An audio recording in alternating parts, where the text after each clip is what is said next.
بسم الله الرحمن الرحيم نحمده ونصلي ونسلم على رسوله الكريم أما بعد فأعوذ بالله من الشيطان الرجيم بسم الله الرحمن الرحيم ومن يرتد منكم عن دينه فيمت وهو كافر فأولئك حبطت أعمالهم في الدنيا والآخرة وأولئك أصحاب النار هم فيها خالدون صدق اللہ العظیم۔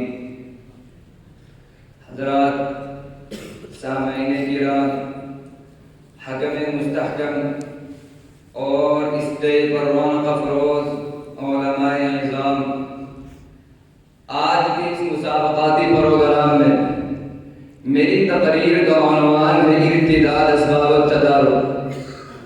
اس وقت عموماً پوری دنیا اور خصوصاً ہمارا یہ ملک طرح طرح کے فتنوں کی چپیٹ میں ہے۔ قسم قسم کے فتنے جہنم کے شعلوں کی طرف بھڑک رہے ہیں۔ ملت اسلامیہ اس وقت فکری اور الہادی فتنوں سے دوچار ہے۔ عصر حاضر کے فتنوں کا پورا رخ مذہب اسلام کی طرف ہے اور وہ دین اسلام کو جلا کر خاکستر کر دینے کی فکر میں ہے۔ موجودہ زمانے کے اسلام سوچ، ایمان سوچ اور اخلاق سوچ فتنے اسلام کے قلب و جگر پر حملے کر رہے ہیں۔ ان فتنوں میں ایک سنگین بلکہ نہایت سنگین فتنہ ارتداد کا ہے۔ آج مادیت، الحاد و ارتداد کا فتنہ اپنی پوری قوت اور شدت کے ساتھ ہمارے مسلمانوں کو کفر کے راستے پر دھکیل رہا ہے۔ غضب ہے کہ مرشدان خود بھی خدا تیری قوم کو بچائے، بگاڑ کر تیرے مسلموں کو اپنی عزت بنا رہے ہیں۔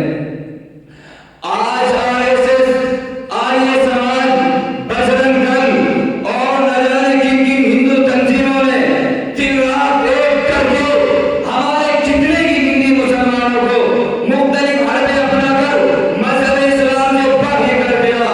ملک کے گوشے گوشے سے الحاد و ارتداد کی خبریں موصول ہو رہی ہیں۔ یہ ارتداد مسلم نسل کو تباہ کر رہا ہے۔ آئے دن ارتداد کے روح فرسا اور دل کو چھلنی کر دینے والے واقعات سامنے آ رہے ہیں۔ کہیں پورا قوم مرتد ہو گیا، کہیں پورا خاندان مرتد ہو گیا، کبھی کسی وسیع رضوی جیسے بدبادین شخص کے ارتداد کی خبریں سوشل میڈیا پر وائرل ہوتی ہے۔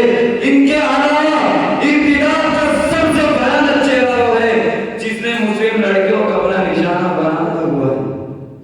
واٹس ایپ، فیس بک اور مواصلاتی ذرائع ابلاغ کے ذریعے پہلے